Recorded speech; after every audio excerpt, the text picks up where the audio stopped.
Hi everyone, thanks for listening to the Scandinavian History Podcast with me, Michael Schenkman. Last time, the spring of hope and constitution writing 1814 turned into a summer of reality and war. After a relatively short campaign, the Norwegians had to admit defeat. Even though the Swedes hadn't advanced particularly far into the country, the Norwegian stores of food, ammunition, and other supplies were already running low. Dragging the war out would just undermine their position at the negotiating table. Today, the Norwegians and the Swedes will sit down at that table to hammer out the details of the future union between the two countries.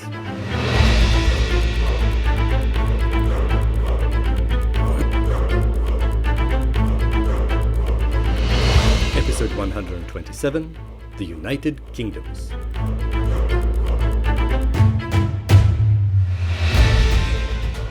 On August 18th, 4 days after the Convention of Moss had been signed and the war between Norway and Sweden had ended, King Christian Frederick travelled to Christiania. He went from Moss to the capital by boat and reached his residence at Bygdøy in the evening. The war had taken its toll on the king, and when he now returned home, the people who greeted him were appalled by his appearance.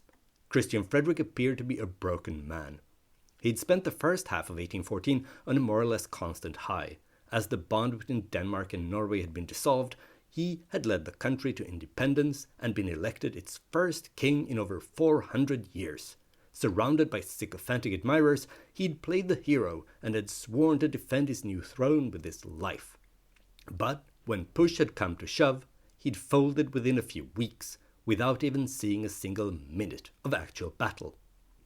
It had been a rude awakening. Now he felt he'd lost more than just the war. He had lost his honor. He couldn't sleep, he couldn't eat, and perhaps more worrying of all to the people around him, he'd even stopped chasing after pretty women. The people in his inner circle feared that he'd been poisoned and summoned the royal physician, who could rule out any foul play on that sort. There was nothing wrong with Christian Frederick, at least not physically. But the strain of the last few weeks seemed to have pushed his mind to its breaking point. The king was getting increasingly paranoid, fearing that the Swedes were coming to get him. He convinced himself that they'd either assassinate or kidnap him in his bed at night and bring him to Sweden as their hostage. The guards were doubled, and the first few nights back at Bygdøy, Christian Frederick didn't stay in his bedchamber. Instead, he'd wander about in the park outside, looking for signs of the intruders. And as if that wasn't enough, the king also feared that his own subjects were coming for him. He worried that they would take their frustration and anger about the loss of the war out on him, attack his residence, and stone him or lynch him for his cowardly behavior during the war and for his decision not to go on fighting until the bitter end. Christian Frederick wanted to leave Norway as soon as possible and return to Denmark, but at the same time he was worried that the Danish king, Frederick VI, was angry with him. Perhaps he wouldn't let him return. Perhaps he'd even exclude him from the line of succession. So Christian Frederick wrote groveling letters to his royal half-cousin, apologizing for the mess it caused in Norway. Eventually, he did pull himself together enough to summon the Norwegian Council of State.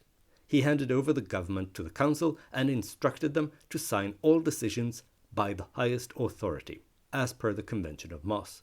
After that, he was effectively disconnected from the governing of Norway. Christian Frederick was right to worry about the reaction of the Norwegians. Many of them were bitter, shocked, and furious that they'd lost the war, and that they'd lost it so quickly. Turns out that all those patriotic speeches about death before dishonor and fighting to the last man had been nothing but hot air. Ordinary people who had been fed those rousing speeches in the spring and summer were still high on patriotic fervor. They hadn't known about the hopeless nature of the war, how ill-prepared the army was, and how isolated Norway stood on the world stage. Now, they were unable to comprehend how it could have ended like this. How could they have lost the war and now be forced to bend the knee to the Swedes? Some Norwegians blamed the king, but even more of them blamed the generals, especially General von Haxthausen, who was a major influence on Christian Frederick. He was now blamed for the military fiasco and accused of treason. Thanks to the new freedom of the press that the brand new constitution allowed for, a lot of this anger was expressed in print. The papers were full of fuming articles pointing accusing fingers in all kinds of directions. Some claimed von Haxthausen had been bribed by the Swedes to tank the war. There were even calls for his blood. It was all unfair, since von Haxhausen and the other generals had only followed the king's orders to avoid big battles and to instead keep retreating. And they'd mostly done so unwillingly, I might add. But pamphleteers aren't known for their sense of fairness or thoughtful analysis, so none of that was reflected in the writings against von Haxhausen. Things eventually got so bad that a mob formed outside his house in Christiania, calling for him to pay for his alleged crimes. When the general didn't step out to hand himself over to the crowd, they started to smash the windows and threatened to break in and drag the general out to hang him themselves. They only calmed down when they realized that he wasn't at home. It's perhaps not overly surprising that regular people got worked up and angry about the outcome of the war, but also some Norwegian politicians and high-ranking officers, people who presumably had knowledge of the difficult situation the country was in, argued for a resumption of the hostilities. Even the bishops in Trondheim and Bergen urged the people to take up arms and throw the Swedes out. The Bishop of Bergen wrote that Norway is still Norway, and Christian Frederick, the King of Norway. It should cost the lives of at least 20,000 Norwegians for that to change. Presumably, the bishop didn't just think too few people had died. I guess he meant that if 20,000 Norwegians would really be willing to die for Norway's independence, the Swedes wouldn't be able to win. But we'll never know for sure if that would have worked, because there were no 20,000 people willing to lay down their lives to try the bishop's theory. Things in Christiania didn't exactly calm down when a delegation of Swedes arrived, led by General Magnus Björnstjärna. His name, by the way, means Bear Star, another typical Scandinavian aristocratic name. Anyway, he had been the head negotiator with the Norwegians at Moss, and now he'd come to the Norwegian capital to make sure that the defeated Norwegians would fulfill all their obligations according to the Convention of Moss. I guess it won't surprise you to learn that he got a chilly reception. Well, actually, chilly might not be the right word, but it was definitely hostile. The news soon spread around Christiania that he'd arrived, and as Björnstjärna was having a little chat with members of the Norwegian Council of State, an angry mob gathered outside in the street. Later in the evening, the mob moved on to the house where the Swedish general was staying, and people started to smash the windows of that place as well. When Björnstjärna went outside to see what was going on, someone slapped him in the face. Considering what they'd wanted to do to von Haxhausen, I guess the Swede got away easy, but he did not see it that way. Not willing to take any risks, the Swedes were relocated to different, safer accommodations under the protection of the Norwegian military. Björnstjärna and others in the Swedish delegation were outraged by the Norwegian attitude. Didn't they realize they'd lost the war? Björnstjärna felt they needed to be taught a lesson, and that they needed to resume the war to defeat the Norwegians properly, rubbing the defeat in their faces. And the sooner the better, because winter was coming. But Bernadotte wasn't interested. He was convinced that the only way for this union thing to work would be if the Norwegians entered into it more or less voluntarily, and not as a defeated, subjugated people. So there would be no more fighting, however badly General Björnstjärna had been insulted. Instead, things progressed as agreed. Elections were held for a Storting that would have the authority to negotiate with the Swedes about a future union between the two countries. The elections showed that even though people might be rioting in the streets of the capital, within the political class there had been a clear shift in attitudes. Many accepted that in the current situation, compromise with the Swedes was the only option. But not everyone felt that way. Several of the veterans from Eidsvoll refused to take any part in the unfolding political process. The example with the highest profile was probably Christian Magnus Falsen, the so-called father of the Constitution. He took a job as a provincial civil servant in order to get as far away from Swedish influence as possible. In October 1814, the newly elected Storting convened to vote on the Convention of Moss. The Norwegian parliament didn't have a building of its own yet, so the representatives met at the cathedral school in Christiania. Of the 79 members who were elected to this Storting, only 18 had been members of the assembly at Eidsvoll. In other words, the majority of the representatives weren't associated with the independence movement that spring. Early on in the deliberations of the Storting, 3 groups crystallized. Somewhere between 20 and 30 representatives thought it was a genuinely good idea to enter into a union with Sweden. The largest group still wanted an independent Norway, or, as second best, a restored union with Denmark. But they were willing to accept the union with Sweden as long as Norway could keep as much as possible of its autonomy within it. The smallest group in the Storting couldn't accept the Union under any circumstances and preferred to resume the war to try and kick the Swedes out, however hopeless it might seem. One of the first items on the agenda was the abdication of Christian Frederick as King of Norway. On October 10th, he officially gave up the throne and promised to leave the country. After that, the Storting could turn their attention to the real work at hand, namely negotiating with the Swedes about the shape of the future union. They ran into difficulties from the get-go, though. The Swedes demanded that the Storting first had to elect Karl XIII king, and only then would they negotiate the content of the revised Norwegian constitution. The Norwegians didn't like that. They wanted to reserve the right, however theoretical, to reject the king and the union if they didn't get their way regarding the constitution. The Storting debated, and in the end they voted to accept the union on October 20th. But at the same time, they decided to postpone the election of the king until after the new constitution had been finalized. This annoyed the Swedes, but they didn't want to blow up the negotiations since the union had been accepted in principle. A clever piece of maneuvering on the Norwegian part, and it wouldn't be the last one that fall. Naturally, many of the members of the Storting and Norwegians in general had worried about the union and the changes to the constitution that the Swedes would ask for. So they were surprised and relieved when they finally got to see the Swedish demands. The changes were mostly technical in nature to allow for the union. Apart from that, the Swedes seemed happy to let the Norwegians govern themselves. The reason for this Swedish attitude wasn't benevolence, though. Bernadotte, who was the brains behind the negotiations with the Norwegians, wanted to limit Norwegian liberties as much as he possibly could, and to tie Norway as close to Sweden as possible. But he knew you catch more flies with honey than vinegar, so his primary goal was to establish a union. Once that was done, and the Norwegians were locked in, he planned to put the pressure on, gradually. The Swedish crown prince wasn't personally present at the negotiations in Christiania. Instead, he'd set up camp in Fredrikshald, close to the Swedish border.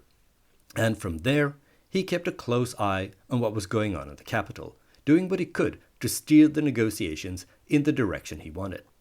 It wasn't always easy. Even in those early days, and with these relatively modest changes to the Eidsvoll constitution, there were still certain points in the Swedish demands that the Norwegians didn't like.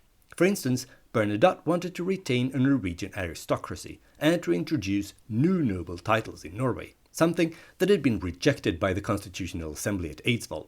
The creation of a Norwegian nobility was important to Bernadotte, because he hoped to be able to establish a new elite in Norway that would be loyal to the crown and to the union, and therefore help melding the two countries together. Count Wedel Jarlsberg, who had been a leading member of the so-called Union Party at Eidsvoll, and who was a supporter of the union with Sweden, advised Bernadotte to tone down some of his demands so as not to antagonize the Storting.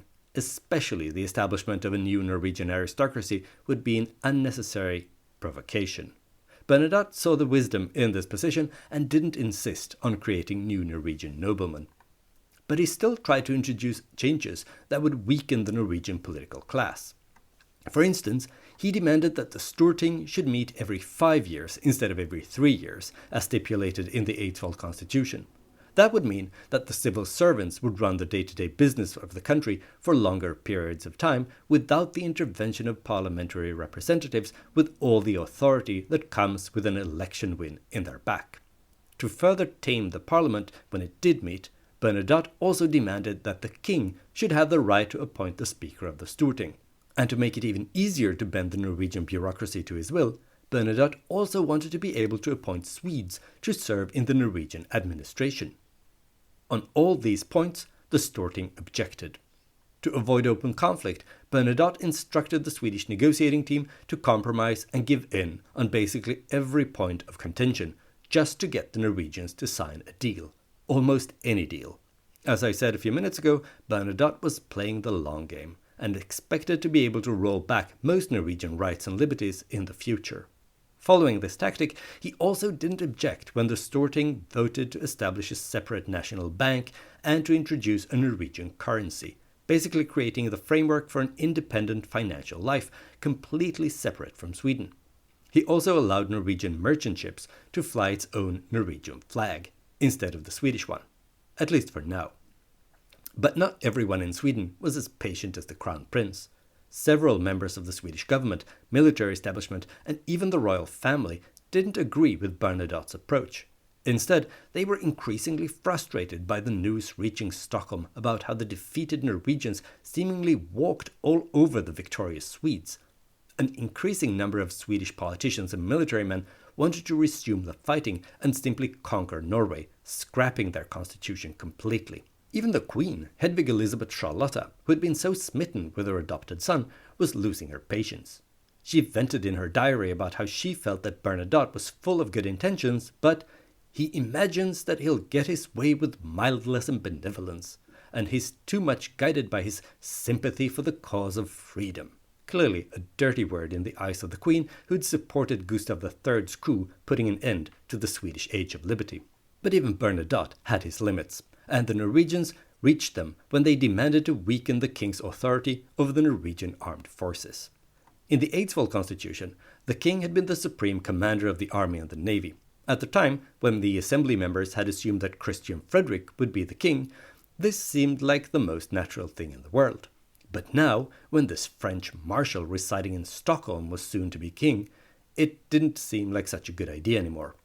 The Storting now tried to limit the king's right to command the army and the fleet as much as possible. For example, the Norwegians didn't want the king to have the right to take Norwegian troops out of Norway or even to increase the size of the Norwegian army or fleet without consent from Norway.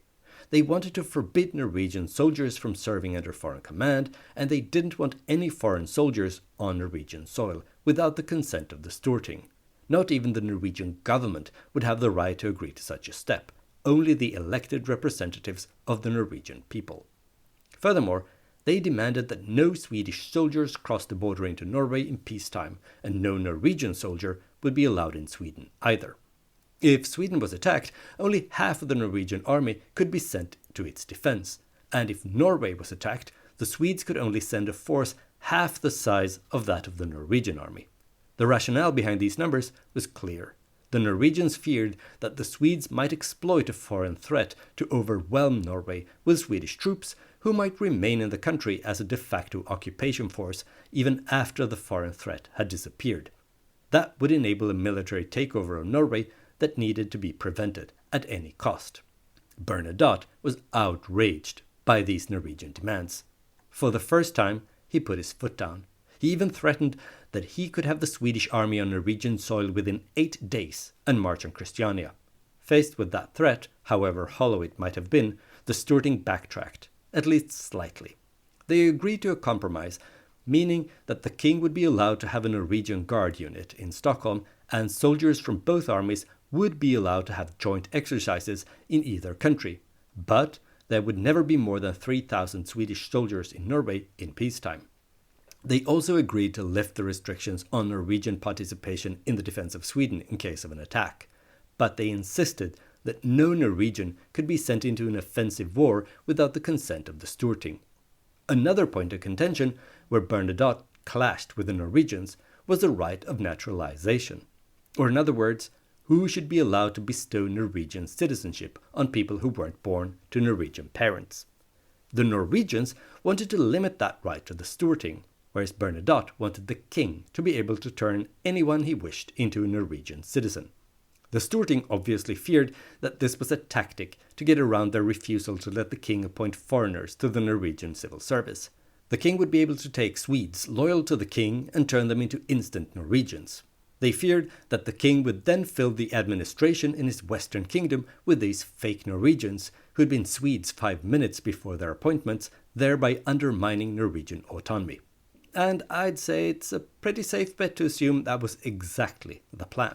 Bernadotte, on his part, worried that the Storting would abuse the right of naturalization by granting Norwegian citizenship to a bunch of Danes, thereby allowing Copenhagen to continue to exert its influence over Norway as it had for 400 years. In the end, they reached a compromise that satisfied no one, but that everyone could live with. The Storting was given the exclusive authority to naturalize foreigners, but the king was given veto power to stop naturalizations he didn't approve of. On November 4th, the final wording of the adjusted Norwegian constitution was approved, and the Storting elected Karl XIII of Sweden King of Norway. The negotiations had been a triumph for the Norwegians. They'd gotten almost all their demands met, even though they had a rather weak opening position. But they held the trump card. Bernadotte didn't want to humiliate them. Unlike the Swedish government, armed forces, and his own adoptive family, he didn't want to steamroll the Norwegians into submission, and the Storting had known to exploit that fact. But they didn't get everything they wanted. As I've already mentioned, they had to compromise on the king's authority over the armed forces, and had to give him the power to block naturalizations. And there was more. The Storting had wanted to change the constitution to limit the king's power as much as possible. Now, when it wasn't Christian Frederick or some other king who was expected to reside in Norway, they didn't want the monarch to have so much power as they'd given him back in May. But it was tricky to backtrack, to argue for amending the constitution one day and then argue that it was essential to keep it intact the next. As a consequence, Norwegian politicians wouldn't be allowed to handle foreign policy. Ironically, it had been the Independence Party at Eidsvoll that had fought against the Foreign Affairs Committee in the Storting, and instead had insisted that foreign policy should be handled exclusively by the king. They had gotten their way in May, and that meant that from November 1814, Norwegian foreign policy would be handled by the king, in Stockholm. Meanwhile, ex-King Christian Frederick was taking his sweet time to leave Norway. Not that he was planning to return or anything. The former king of Norway sat in a Danish ship, the Bornholm, waiting for a wind that could bring him back to Denmark. To his frustration, though, the weather stubbornly kept him in Norway. Throughout the long days of waiting, he was stuck on the ship, refusing to step foot on land, afraid that it would be interpreted as an intention to stay by the Swedes. But despite Christian Frederick's caution, the Swedes had noticed that he was still hanging around, and they were growing increasingly annoyed about it, worrying he might be up to something. On October 26th, they sent a Swedish lieutenant colonel to check up on Christian Frederick and to ask him why he hadn't left yet. It could have been an awkward chat, but as luck would have it, the wind changed that very day, and when the Swede arrived, the Danish crew was busy preparing for immediate departure. Seeing this, he tactfully avoided mentioning his original errand and instead only bid Christian Frederick a smooth voyage home to Denmark. At 1:30 that day, the Bornholm weighed anchor and set sail. The cannons on land and the brigs in port fired a salute, the Bornholm saluted back, and then they were off. And as he left Norway for good, Christian Frederick wept. When the negotiations were completed, the Storting sent a deputation to Bernadotte at Frederikshavn to let him know that Karl XIII had been elected King of Norway and that the deal had been finalized. Norway was now a part of the United Kingdoms of Sweden and Norway. They picked Count Wedel Jarlsberg to lead the deputation, partly because he was one of the Norwegian politicians who had the best rapport with the Swedes, but most importantly because he spoke French, so he was one of the few who'd be able to actually communicate with Bernadotte. On November 7th, Wedel Jarlsberg was officially received to present the Crown Prince with the good news. The following day, Bernadotte, his son Oscar, Wedel Jarlsberg, and a bunch of other bigwigs set off for Christiania. That evening, they reached Moss. The houses in the town were illuminated and the burghers of Moss had arranged a feast for Bernadotte. He'd learned to say only 2 things in Norwegian, but he said them to everyone he made conversation with. The first thing was, dere gift? Are you married? And whatever the answer to that question was, he followed up with, har de barn? Do you have children? A number of unmarried Norwegians smiled awkwardly at the second question, and Bernadotte smiled blithely along with them. In the evening of November 9th, the cortege finally arrived in the capital. The fall weather was typically Norwegian, that is, wet, cold, and miserable. Soldiers had been stationed throughout the city since noon, and they were soaked and sick of waiting when the salute from cannons finally announced that the Swedes had arrived. There were quite a lot of people out and about to gawk at Bernadotte and his entourage, but the Swedish Crown Prince couldn't help noticing that they kept silent. No hurrahs, no cheers, or other expressions of jubilation. It annoyed him. And he wasn't imagining things. A Norwegian onlooker noted the same thing, writing that it looked more like a funerary procession than anything else. At the official welcoming ceremony, The Norwegian generals who'd gathered to greet their new crown prince showed little or no enthusiasm about meeting him. This too angered Bernadotte. He couldn't believe their attitude. He'd been so generous to them. They should show him gratitude. In a petty act of revenge for their lackluster welcome, Bernadotte didn't step out of his dry carriage to receive their greeting. Instead, he chose to just open the door and acknowledge their presence before moving on. The following day, Bernadotte and his son Oscar, together with a group of officers and civil servants, went to meet the Storting. To begin with, Bernadotte gave a speech in French that very few of those present understood. Then, his son Oscar, who was 14 and who'd been living in Sweden since he was 8, gave the same speech in Swedish, so that the Norwegians would have a chance to understand what their new crown prince had wanted to say to them. Turned out it was nothing of substance, only the expected bombastic word salad about fraternal love, reconciliation, blah blah blah, blah blah blah. After the formalities were out of the way, Bernadotte and his son spent another few weeks in Christiania, hosting and attending parties, dinners, and balls. These events probably did more to unite the two countries than any of the negotiations and speeches had done. A member of the Swedish entourage noted especially how the Norwegian ladies were falling over themselves to get the attention of the handsome Swedish officers, despite in many cases having sworn to shun them only a few weeks before. But not everything was smiles and smooth sailing during those fall weeks in Christiania. In mid-November, Bernadotte wanted to fire the whole Norwegian government for having encouraged Christian Frederick to rebel against Denmark, the Treaty of Kiel, and Sweden. In their place, he wanted a new cabinet of loyal Unionists that would do his bidding in Norway. But once again, Count Wedel Jarlsberg saved him from himself. The Count explained that the new government needed to contain both Unionists and former supporters of Christian Frederick and independence. Only that way would it enjoy popular support and legitimacy, and only that way would it be able to bring stability to Norway.